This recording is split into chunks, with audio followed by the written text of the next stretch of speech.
प्यार दिखाई ना दिला तो आँखी में। भाई मरा है मेरा, लाश देखी है मैंने। चुप चुप चुप।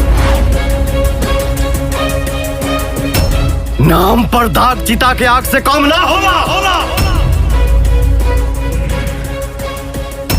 सरपंच चाचा, आज तो आपने हमें रोक लिया, मगर हमारे यहाँ खून का बदला खून से लिया जाता है।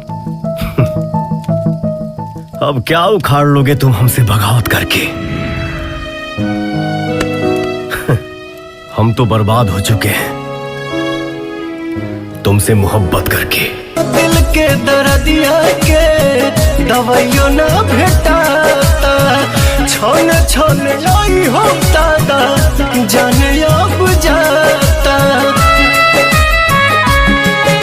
मोहब्बत बेचाता है बाजार में, केहू पिए ला जहरिया के करो प्यार में।